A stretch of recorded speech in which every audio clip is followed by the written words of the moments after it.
If I wanted to be something more, I had to find people that were where I wanted to be, not where I was, and start integrating myself into that. And I'm here to tell you again, that's so much easier said than done. I'm an introvert by nature. I'm a lone wolf, like a lot of dudes are. That has not really served me very well, right? So it's getting outside of your comfort zone, doing hard things, it's embracing that discipline, that mindset of I want to be more, and therefore I'm going to find mentors, other men who are on the same journey with me, and let me fellowship with them. Like I say, guys, man, this is an area I'm struggling. I want you to hold me accountable here. I want those of you that are strong in this area to help mentor me and vice versa. So I know where I'm weak. I'm unafraid of looking at that, and I'm exploring ways to actually get better there. We should be leading. We should be showing the next generation of men who are forgetting what masculinity is, that this is what masculine is, and it's not something we should run away from. It's something we should embrace. What does it mean to be strong? Not just in the gym, but in your mind, your values, your emotions, and your sense of purpose.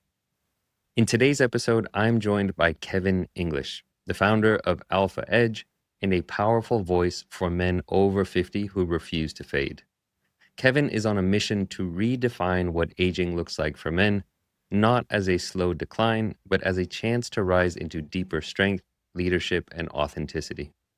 We talk about what real masculinity means in today's world, how to build holistic strength across 5 key pillars: physical, mental, emotional, moral, and spiritual, and why community, accountability, and values are the foundation of a life well lived. Whether you're in your 30s, 50s, or 70s, this conversation is a powerful reminder that it's never too late to step into who you are meant to be.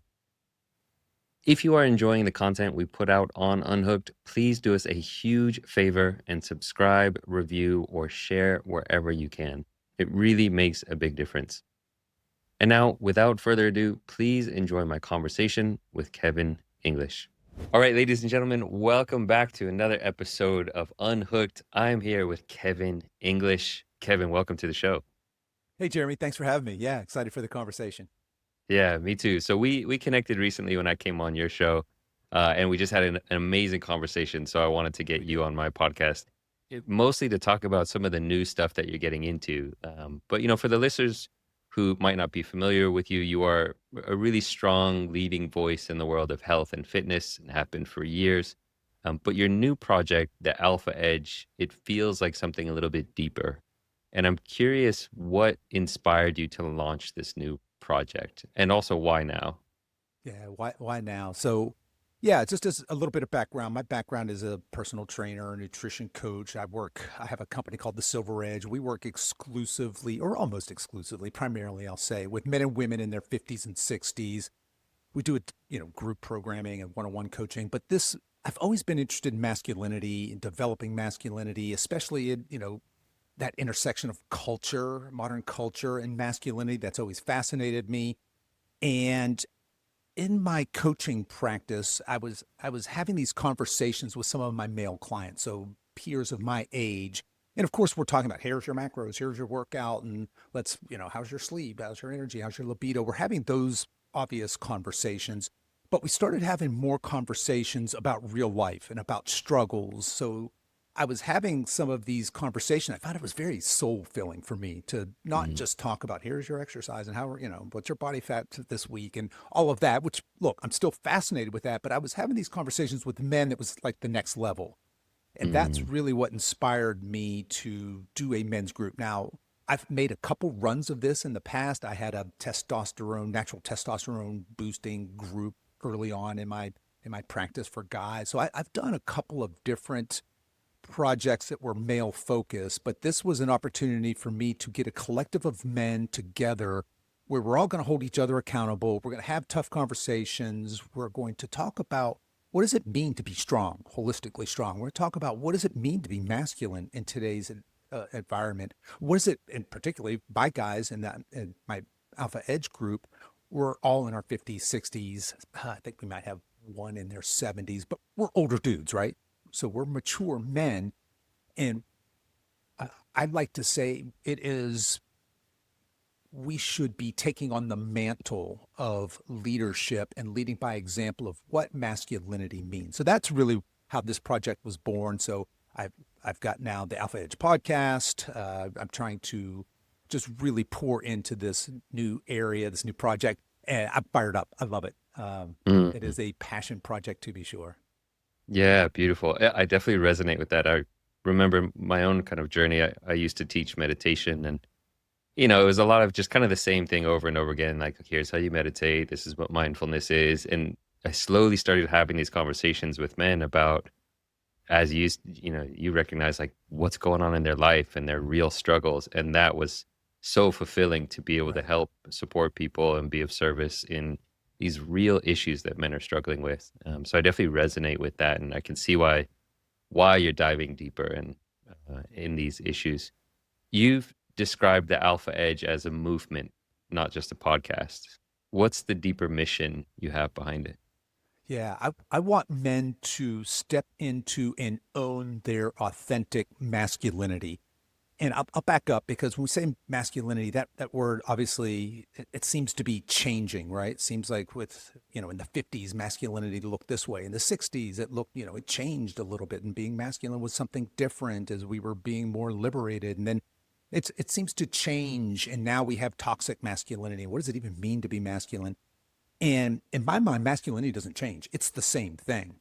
Our culture changes, our politics change, our views on masculinity change, the way men show up in the world change, but masculinity is the same thing. Those values, and same with feminine, right?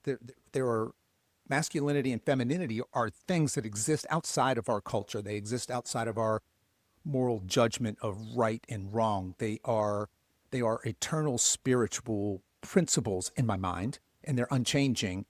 And I'm fascinated by the way we perceive it and we interact with it.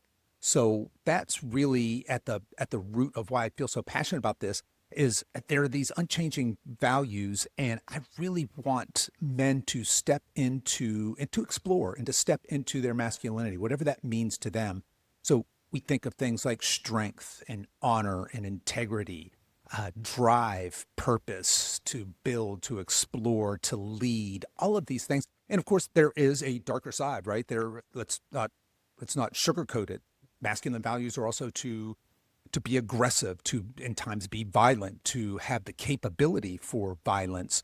And of course, in this day and age, that's going to trigger a lot of people, right? They're, oh, well, that's toxic masculinity. Well, it is what it is. Again, masculinity existing outside of moral values, being masculine, being manly is embodying all these traits. So I like to tell my guys, hey, we want to be dangerous, but we want to be dangerous in the best possible way. And by dangerous, I mean that you understand your values and that you're willing to stand for your values, that you're willing to be a man of conviction, that you're willing to be a man who's strong and does hard shit, right? That's willing to step outside of his comfort zone, who's willing to lead himself, lead his family, lead his community, lead others. So that's where I get fired up is kind of thinking of helping create this movement where we step into that and we own that and we explore what it means to us, right? And of Mm. course, the personal trainer side of me is really interested in helping men become strong because I think that's really at the foundation of masculinity. And we talk about in our group, we talk about the five pillars of strength. There's physical strength, emotional strength, moral strength, there's mental strength and spiritual strength. And inside our group, we have this self-assessment test on all five of those pillars. Guys take that and we say, okay, where are we strongest? Where are we weakest? Let's evaluate that. And then let's shore up those weaknesses. So, for example, when I take that test, I do really good in the physical and spiritual side, not so well maybe on the emotional side. Okay, well, there's a place that I can if I'm in a brotherhood of men who will hold me accountable, I can say, guys, man, this is an area I'm struggling. I want you to hold me accountable here. I want those of you that are strong in this area to help mentor me and vice versa. So I know where I'm weak. I'm unafraid of looking at that and I'm exploring ways to actually get better there. So yeah, Mm. that's the movement side of this is, hey guys, we should be leading. We should be showing the next generation of men who are forgetting what masculinity is, that this is what masculine is, and it's not something we should run away from. It's something we should embrace. Mm. Could you, so you talked about the five pillars of these different kinds of strength and masculine strength. Could you give an example of each one? What does it look like in Sure. reality? Sure. So physical is pretty obvious, right? That's start Yeah. there. That's the easy one. So physical strength is physical strength. You should honor your body. You should do the things that make you physically strong. That is, add muscle, add aerobic capacity. So you should be doing strength training. We should all be working on that. And there's a nutrition component to that. There's lifestyle components to that. But your body is a sacred temple, right? It's the only one you have. And that's how you're going to interact with this physical world. So we're going to start there. Strength training, all guys should be doing some kind of strength training program, period. We should work on building and maintaining strength. Emotional strength is, look, you can either make decisions from emotions or you can make them from your principles. And so when we talk about emotional strength, this is where it doesn't mean being emotionless, but it means being in control of your emotions more. So I think weak men let fear, anxiety, anger, just all of these things dictate their actions, whereas a strong man is going to acknowledge their emotions, but he's going to act based on principle, right? So that's Hmm. the emotional side. Moral, do you stand for those values? Do you have values? Do you know what's important to you, what your values are? And do you stand by those even when they're difficult, even when culture tells you they're wrong? Do you do your actions really define your character? And do they do that when no one's watching, right? I mean, are you the same person when no one's looking as you are, say, on your Facebook posts or whatever? And then mental strength is going to be, hey, how do you hold up under pressure? I think strong dudes push through adversity. I think strong guys look for opportunities to push through adversity. We talked about doing hard things. I think they're disciplined. And I think when things go wrong, and look, things will always go wrong, are you the kind of guy that's going to make excuses? Or are you the kind of guy that's going to push through that, right? That's that mental toughness, that mental strength. And then spiritual strength, I'm not necessarily talking about religion, a structured religion here, but it's about having a purpose, a guiding mission. Why do you wake up every morning? And it is actively pursuing and seeking something that is bigger than yourself. So Mm. it is, Being I of believe we're service. yeah, right. It's this act of service. So, and now for me as a Christian, unapologetic Christian man, I have a very specific set of guidelines in my life and what spiritual strength means to me. I realize there's this whole secular audience that maybe that doesn't resonate with. So when I say God or Jesus, I tell people just insert the word divine reality or whatever word makes you comfortable. But are you seeking something outside of yourself? What's your legacy? What do you want to leave behind? I really think that we're hardwired as humans to worship. It's almost like our creator has put that in us. And if we are not worshiping God, a higher power, we're worshiping something. And for most of us, it's going to be fame, it's going to be money, it's going to be women, it's going to be relationships, it's going to be something, money, career. But I think we're hardwired to worship. I think all of us worship something. What are you worshiping in your life, guys? So that's Hmm. what I mean when I say spiritual strength, and that's what we Yeah. call holistic strength. So for a man to call himself strong, he would be working on all five of those pillars. Right. I love that holistic approach to it. It's not just being, having Having big big muscles is muscles. cool, right? Yeah, Right. and being fit Yeah. is cool. Yeah. But yeah, there's a lot more to strength, I think. Yeah. And I think one thing I just want to highlight, which when you're talking about moral strength, I mean, you just started with the question, like, do you know what your morals are? Do you know what Sure, your ethics what your are? Like, because values are. so many guys have never even thought about that. 100%. To, yeah. 100%. I find that to be absolutely true. So many men, and my experiences with older guys, so many of us older guys are just drifting through life. We're not anchored to morals. We're not anchored to values because we've never taken the time to explore them. We don't know what's important to us. So, and I think that's why culture, you just kind of see people go, culture swinging right, swinging left. And because there seems They to don't know what they be, stand for. right, they don't know what they stand for. Exactly. Yeah. Yeah. Yeah. There's a line that you use sometimes where you say, for men over 50 who refuse to fade. What does Yeah. that Good mean one. to you on a personal level? Yeah. Well, yes. So I feel like getting old is kind of you're over the hill. Your best years are behind you. That seems to be so pervasive, and in ancient cultures, elders were revered. I think it's safe to say in our culture, elders are not revered. And I want this movement to be for men who refuse to fade, who still have something to offer the world. In fact, I'm 61, and I'll tell anybody who will listen, I'm in the best shape of my life. I'm as strong in all of those pillars I've ever been in my entire life. And I'm just getting started. I've made this very public declaration that my 60s will be the best decade of my life. And I've got these very specific metrics that I'm going by on that. I have something to contribute to the world. In fact, like I said, I feel like I'm just getting started. So I'm not fading out. I'm just getting started. So yeah, you had said, hey, why is this a movement? That's a big part of it. I feel like as we get old, a couple of things happen. Well, kids go off to college, and we pat ourselves on the back. Okay, we got the kids out of the house. Um, we we are looking at retirement, and for a lot of us, it's just a time to rest on our laurels. And I think that this is a perfect time to reinvent ourselves, to step up, step in, step out, get uncomfortable, and to understand your true purpose in your life. Because again, just like most people don't know their values, they don't know what they stand for. Most men don't know why they're here, right? And that's a sad state of affairs. And this is the perfect time in life Mm, to really dig into that, explore what that means, and to live that out, walk that out. hmm. Yeah, I guess on that note, kind of related to this, I know that many men, particularly men over 50, do feel maybe invisible or disconnected Mhm. from society or feel kind of left out or left behind. Um, I'm curious, how do you help them reconnect to that sense of purpose or that sense of connection, like Yeah, feeling like they're actually important and not right. just, And you know, contributing and not just over the hill and fading away.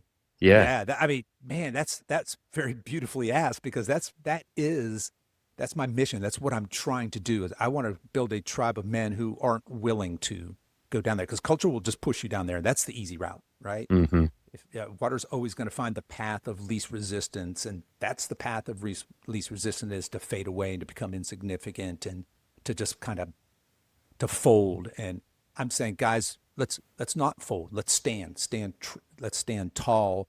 So it's called arms. It's like, guys, do you feel like you're built for more? Do you feel like you're fading away? Do you feel like you don't have anything to contribute? Look, when a man retires, we know that oftentimes that's the death knell for him, Mm, because his purpose is in his work, as it should be in a lot of cases. But your work isn't necessarily your job, your vocation. So in my example, I was a tech sales guy for 22 years, but that was my job. And it put food on the table, took care of my family, all that good stuff. But that wasn't my purpose. That's when I woke up in the morning, I wasn't fired up about going selling some company's data center cloud technologies. That didn't light me up. But having this purpose, having this drive, I wake up every morning with this drive. So yeah, man, I'm all about. It's not time for us to fade. It's time for us to shine. yeah. I'm wondering just how you do that on a really practical level, because, and the reason I ask this is Hmm. it's easier said than done. I know It a is. lot of guys who, come face to face with this struggle where they say, my life just feels kind of pointless. Like I'm crushing it at work, I'm successful, I'm well liked and respected, I make good money, but I just don't have any kind of purpose or meaning. And I've tried getting into some kind of religion or Hmm. spirituality or having a hobby or a passion. And I just, a lot of guys feel stuck and just don't know where to go. And so I'm curious if there are things you do to help men really connect with that on a deep level. Yeah. Thanks for that question. I love where you're going there. So I started a podcast to create awareness, right? So that's the first step. Just be aware. Oh, okay, this is possible. I could be more. I could. This could be the best time of my life. It could be as strong and as purpose driven as I've ever been in my life. Maybe 10 times more. So there's that creating awareness, and that part I think is the easy part. But what you're asking is where the rubber hits the road. It's really much easier said than done. All the things that we've talked about here. Hey, you should be holistically strong. You should step into your masculine, authentic self. You should be purpose driven. Inside our men's group, we have this 5 stage roadmap structure. Each stage has a workbook, and we're doing the work, right? But a lot of it is self-reflection, self-assessment, meeting yourself where you are without judgment, with love, and saying, okay, this is an area I struggled. So in your world, right, if I'm a guy and I'm struggling with porn, that's out of alignment with who I am or who I'm becoming, who I want to be. All right, I need to do the work there. So I seek out a mentor like you, right? I say, oh, okay, well, this Jeremy guy's, he's got the experience. He's got a group there. Let me join that brotherhood. Let me get in there. Let me start to work on this weakness. Let me get some accountability. Let me get into a tribe of people who are like-minded. I can't remember what the saying is. If you are basically the average of the five Mhm. people that you spend the most time with, something like that. Look around at your friend circle. I mean, for Yeah. a long time, and this is tough for a lot of guys, my friend circle kept me chained where I was. Mm. And I say friend circle, but that was my party time, right? These were people that I blew off steam with, and I had basically I partied with, and that was an important part of my social structure. And leaving that was really tough because I like those dudes, but if I wanted to break free of that, if I wanted to be something more, I had to find people that were where I wanted to be, not where I was, and start integrating myself into that. And I'm here to tell you again, that's so much easier said than done. I'm an introvert by nature. I'm a lone wolf, like a lot of dudes are. That has not really served me very well, right? So it's getting outside of your comfort zone, doing hard things. It's embracing that discipline, that that mindset of I want to be more, and therefore I'm going to find mentors, other men who can who are on the same journey with me, and let me fellowship with them. Jeremy, if I'm not mistaken, that is one of the first things when you and I spoke on my podcast. You had mentioned, hey, one of the first things you could do, you want to break through any addiction, is get in a fellowship. Hmm. And I think that for all guys anywhere, if you want to, if what we're saying here is impacting you, get in fellowship with other guys. I encourage my guys, go out and start your own groups. Leave this Mm. group and start your own. That's fine. That's beautiful. That's spreading the message. But get in fellowship with other men who are on the same journey. I love the idea of not being the smartest guy in the room. I don't want to be Mm. the smartest guy in the room anymore. That fills my ego. It's wonderful. Oh, hey, Kev, you've got it going on over there. You know what's happening. No, I don't. I love being in a room where I'm not the smartest guy in the room, because then I know I'm being challenged. Then I know I'm being led. Then I know I'm learning. And I think that that's the start, right? You have to acknowledge that where you are right now is where you are without judgment, and that you have to have a destination. I know this is what I want to be. Now you just need to build out that roadmap, and that roadmap starts with community. It starts with doing hard work, and it's pick a process, right? You've got to have some sort of plan that's going to walk you there. Again, Mm. I don't know if that answers your question directly, um, Yeah, but yeah. Yeah, I guess, I mean, there's all these things are so intertwined, they are. getting in fellowship, finding a community of good men, doing hard things, Hmm. figuring out what the goal is that you want. Like, what is What do the you thing that want? you're after? Like, Right. what is really fulfilling for you? Is it, being of service? Is it, Yeah. reaching your full potential athletically? So there are so many things that are all intertwined. Um, I'll, I'll, I'll throw yeah. in one other thing here. We have all our men write mission statements and revisit them. Mm. I am a man who, so that he can. I am a man who stands for this. So we talk about, first things first. What do you want? What is your aspirational statement? What is your mission statement? I think all men should have a mission statement. They should revisit that quarterly, and that may evolve over time. But it's a moment for you to take 15 minutes, reflect on what's your ideal self. Who do you want to become? And then from there, you kind of work backwards. Okay, now what a man who has this life, what does he do? How Mm. does he act? Let me find that, and let me model that. So what is your mission statement? So I'm glad you asked that. I just actually rewrote my mission statement and posted it up in my men's group, and it's this: I am a man who leads himself and others with love, strength, and integrity, so that I can live in alignment with my purpose and calling. I show up daily with passion, discipline, and drive. I refuse to settle for anything less than what my creator has called me to be. And then I tagged underneath that. I said, okay, man, here's my personal mission statement. I ask that you all hold me accountable to this and call me out when I fall short. So, Mm. yeah. That's beautiful that it also involves a component of actually being something that you can get called out on if you're not living in alignment with it. Come on, guys. That's right. That's men need to hold each other accountable. Yeah. We live This in is actually right. Go ahead. this is a good segue to something that is very very relevant, especially for a lot of guys I work with, which is wanting the easy path, wanting an Mm. escape route, wanting a way to retreat and kind of not be held accountable on a very subconscious level. A lot of the guys who come to me, there's a part of them that wants to be held accountable and wants change, and they know that they have to, you know, get real accountability. But there's the addict part of them that doesn't want anything that can hold them accountable, and they want an escape where they can isolate and act out of integrity. And I'm curious if that's something that you have experience with in helping people really take that kind of accountability on and take that responsibility. Yeah. So in our group, we have this concept of radical responsibility, which is exactly what it sounds like. I am responsible for everything in my life. Everything doesn't mean shitty things haven't happened to me, aren't happening to me now, won't happen to me in the future. But I have full responsibility, and that's a lot to get for a lot of people to get their minds around. So if I have a shitty relationship with my wife or with my kids, or work is a disaster, all of these things. It doesn't matter what it is in my life. I'm addicted to porn. I'm addicted to gambling. I'm responsible. I'm addicted to drugs or alcohol, or whatever it is. I take full. So I start there with this full responsibility, and from there, what do I do with that? Right? Where do I go from that? Okay, so this is now in my sphere of control.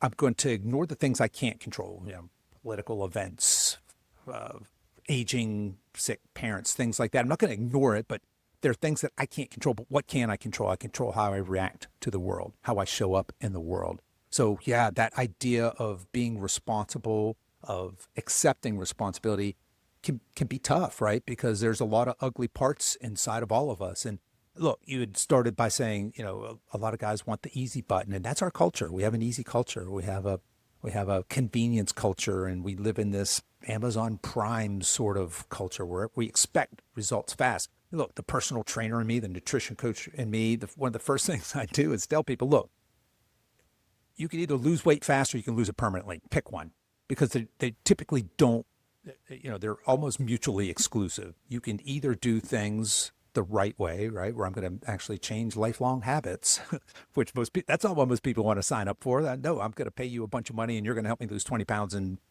2 months, right?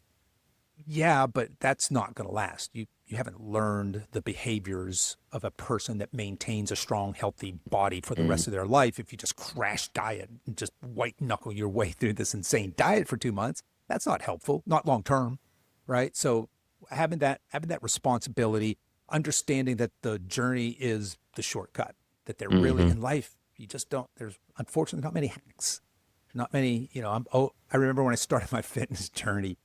I spent thousands and maybe probably tens of thousands of dollars on supplements because I was convinced there was some easy way to help me burn fat and build muscle and boost my testosterone. And yeah, it turns out not so much. It doesn't matter how much mm, money you spend. The the slow, boring grind, the daily habits changing, and then along with that, learning to fall in love with that process, hmm learning to fall in love with being the person who cares about his body, who does the things to be fit and healthy. And it's a positive loop. It's an upward spiral.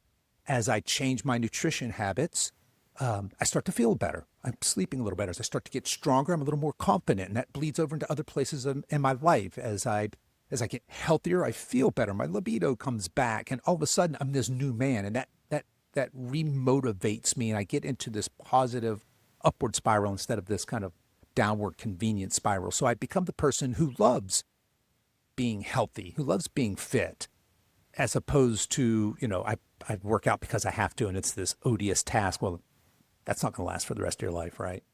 Yeah. I'm glad you brought in the topic of the upward spiral. This is something I was talking about with my group, a couple months ago, I think, but it doesn't get a lot of press. I mean, we talk a lot about a downward spiral, Sure. right? Like you feel shame, and so you act Right. out, The and you shame feel more shame of spiral. that, the Yeah. shame spiral, Yeah. and all these downward spirals. But the truth is that, you know, taking small actions in alignment with who you want to be, it can create that upward spiral. It's like, I ate really healthy today. I feel good about those decisions that I make. And that can really spur you on and motivate you to make more good decisions.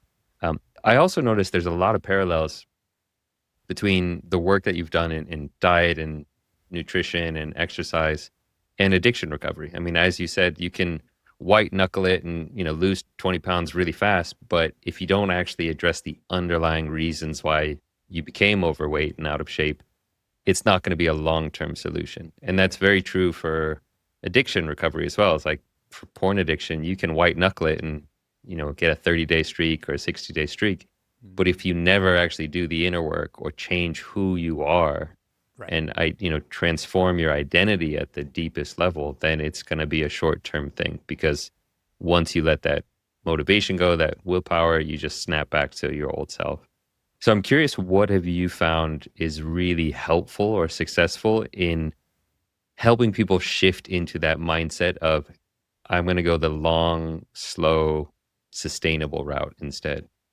Man, that's where the biggest selling has to happen, right? I mean, that's a sales job. It's not hard to sell somebody a $2,000 weight loss program where you promise fast, radical results, because that's what people want.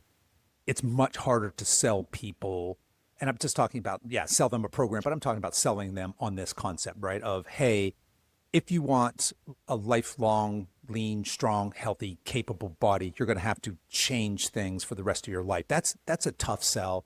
So I start by, because one of the most common objections we hear that you just referenced is, I just don't have the motivation, right? I just don't have the discipline. And what we talk about in that context is, think of motivation as a well. Think of discipline as a well. And you can wind down your bucket and you can get a little motivation, you get a little bit of discipline out of there. They're finite resources.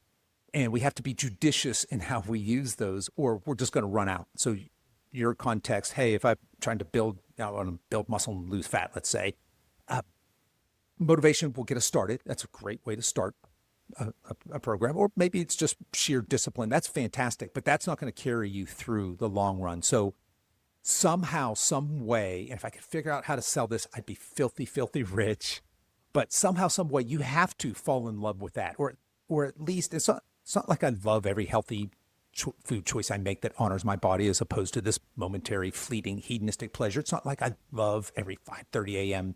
workout, but I've become the kind of person that loves that lifestyle. I love Mm, becoming that. I'm passionate about it. So that's the secret, Jeremy. And to be honest with you, I don't have a good answer for that. hmm It seems to be very individual, but that's my mission with my health and fitness clients is, yeah, I can, the easy part of coaching is, here's what to eat. Here's how to work out. Here's we're going to work on sleep. We're going to work on stress management. We're going to work on all these habits. Drink enough water, get your steps in. But that's the table stakes. If I can't turn you into somebody who becomes passionate about that, ultimately I failed.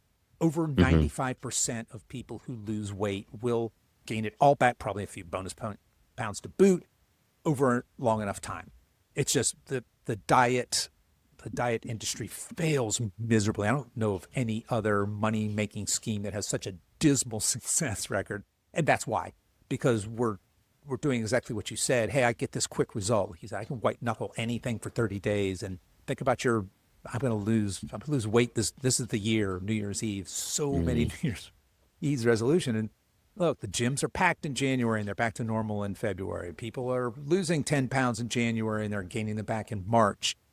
And it's because they haven't learned how to become the person who does the things and has the mindset of owning these things. And look, it's got to be important to you, to be fair.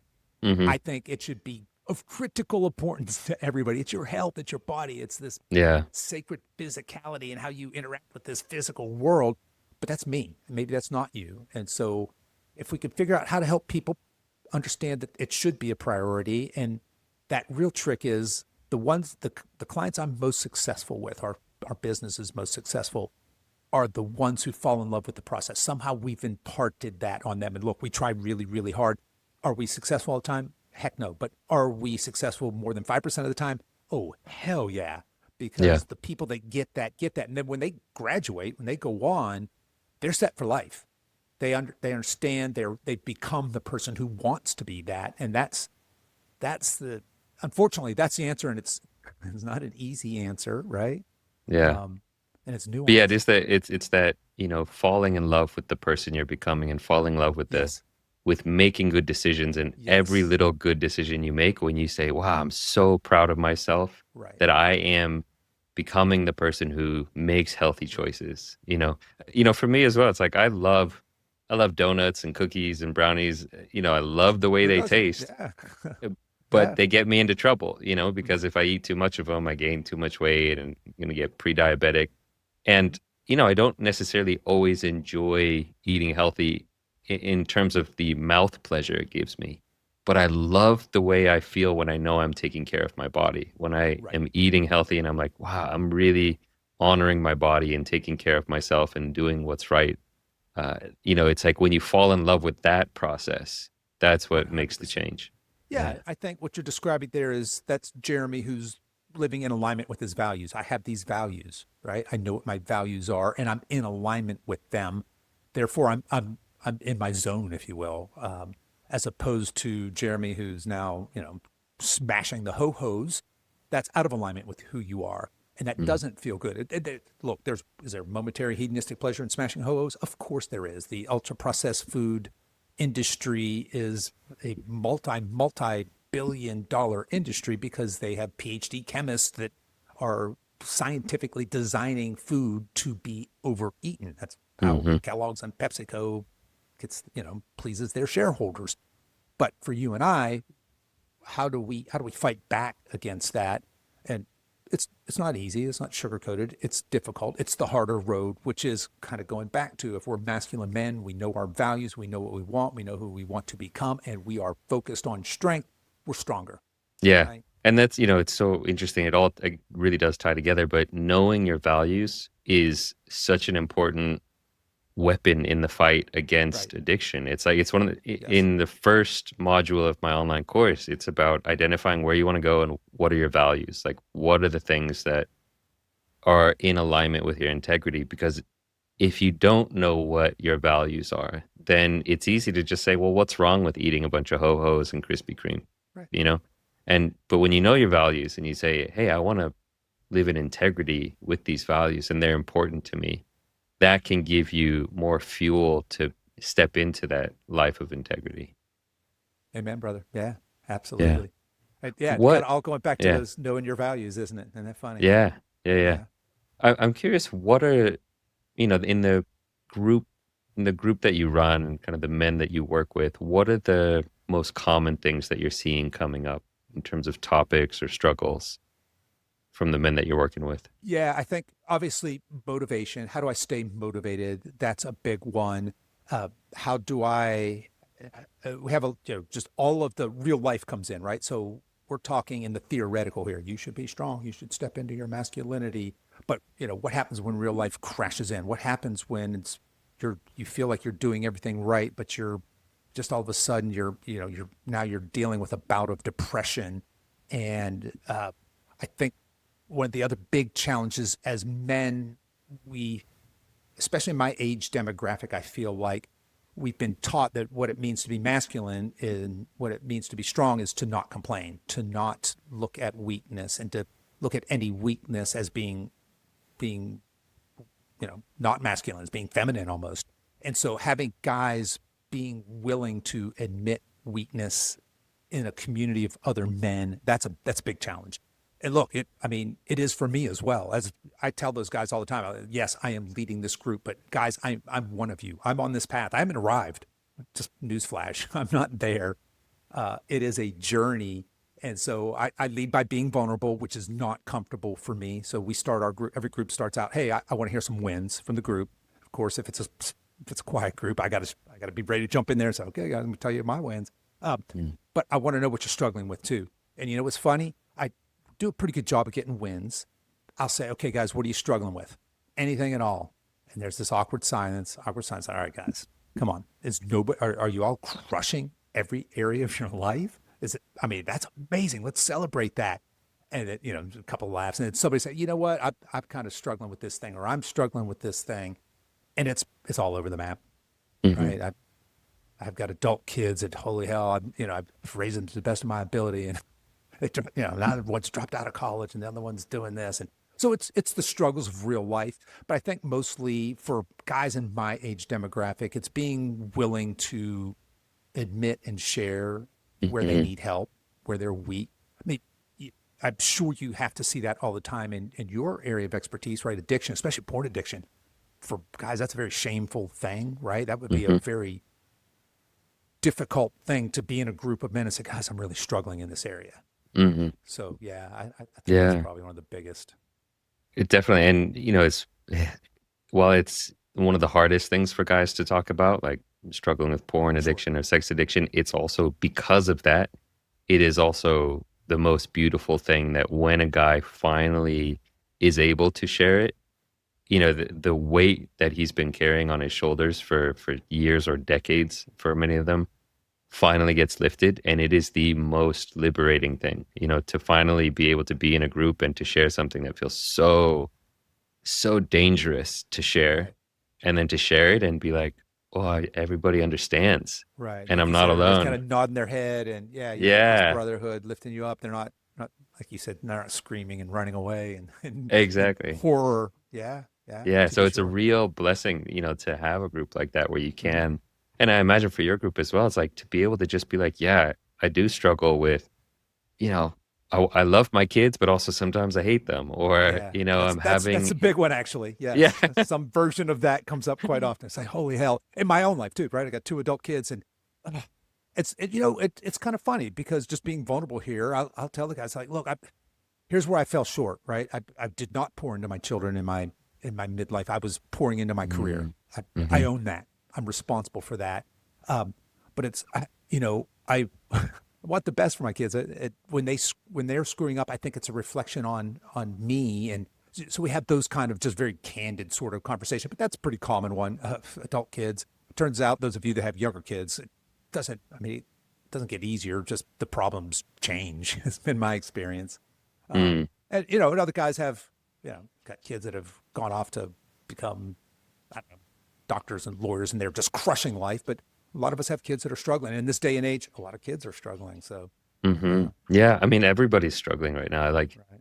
the society we live in, it's so, we've become so disconnected, and Yeah. I think these pillars of strength that you talked about, a lot of them are so weak. I mean, maybe physical strength hasn't really gone, well, maybe it actually has Oh, gone it's down gone for a lot down. of guys. Yeah. No, Yeah, it's yeah. most certainly gone down as well. Yeah. But The sedentary definitely, lifestyles. Yeah. yeah, but also these other ones. I mean, like Sure. moral strength, emotional strength, spiritual strength, like all of these things, it's a tough time because there's so much lack of robustness There in men. is, and I think also that just from a masculine place, it's almost like culture's at war with masculinity somewhat. Mm, It's not PC. It's not politically correct to be, to say I'm a masculine, especially if you're an old white Christian dude, you're almost culture's enemy at this point.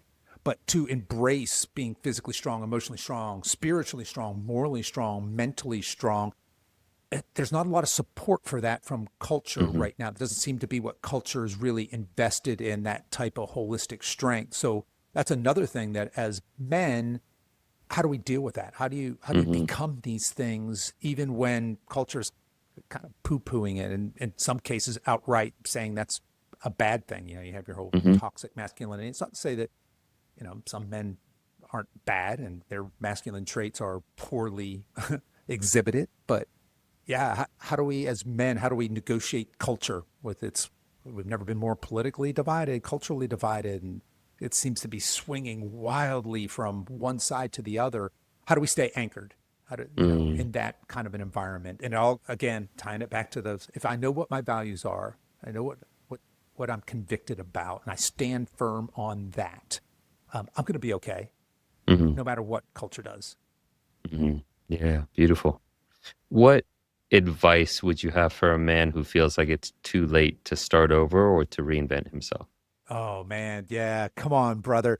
It is never too late, and you are not too old to do whatever you want, to live your best life. I mean, there are examples of 90-year-old great grandmothers out there in powerlifting competitions who started in their 70s. For crying out loud, it is not too late. You do anything you want. So I think that's going back to, you had asked earlier, hey, how do we get from here to there? And that first thing, just being that recognition, that understanding that no, man, it's not all downhill from here. You don't have to resign yourself to at one point in my 40s, I thought, okay, beer belly, man boobs, and Viagra, I guess that's the best things are going to get for me at this point because it's all downhill from here. That was literally my mindset in my 40s.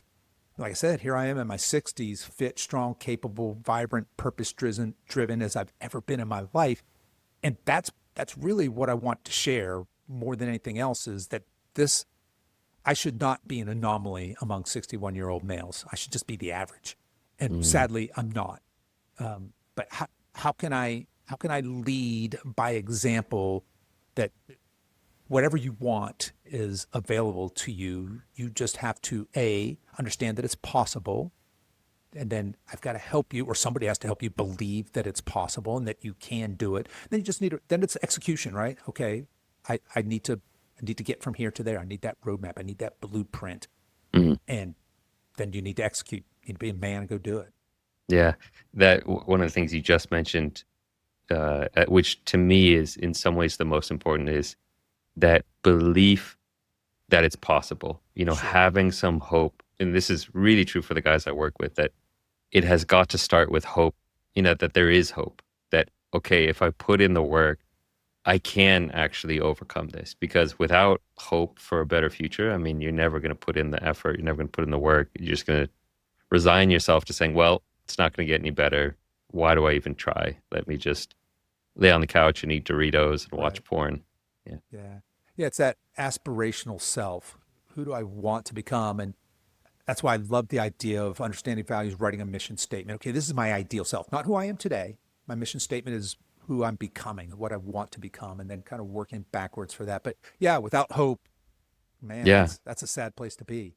But I think that's why it's like podcasts like this, groups like the ones you and I run, it like seeing examples of other men who have turned their life around, or other people, just as you said, like the 90-year-old grandma who's doing powerlifting, Yeah, yeah, right. seeing those examples of like, Yeah, oh, okay, it is possible to turn my yeah, life around. And that 100%. is the thing that can give you hope. Yeah. Yeah, I think, yeah, just going back to that, that hope. I think if you are living a purpose-led, purpose-filled life, if you, in other words, if you understand why you're here, uh, I think that hope is easier to access than if you're just drifting. Hmm. It's really hard to have hope in that environment, in that chaotic environment. But if you know, and I tell guys that say, "Oh, I don't know what my purpose is." Well, what lights you up? What lit you up when you were a Mm, kid? What did you lose along the way? What did culture suck out of you? What did your job and quote unquote growing old suck out of you? What lights you up? What are you passionate about? Chances are your purpose is there. Find that, lean into that. It doesn't have to be grand. It doesn't have to be able to change the world. It could be a small thing, but find that and share it. Share hmm. share your joy. Share your purpose. And I think that when you're doing that, hope's not hard to find. It's Hmm. you're living that hope-filled life. You believe that something bigger is possible in your life. Yeah. If someone listening to this only takes one message away from this episode, what do you hope that message is? Yeah, man, I'm gonna have to go back to. We've said it so many times. I'm gonna say it one last time. Guys, know your values. What's important to you? Understand, and let that be your foundation. Let that ground you. Let that lead your actions. Don't let thoughts and culture and changing whims affect how you interact with the world. Understand what's important to you and stand firm, even if that's not popular, even if that's not cool, even if that's difficult at times. That's the one thing I hope guys would take from this conversation. Well said.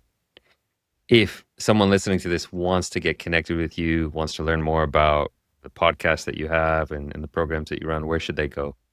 Yeah, you guys are all listening to this on podcast, so check out the Alpha Edge podcast. So as it turns out, there's Alpha Edge podcast, which is a AI read short motivational. Should have done a little better research before I named my podcast. I'm the Alpha Edge podcast. There's a big lion on the cover art for my podcast, but I am the Alpha Edge podcast. You guys could check that out there.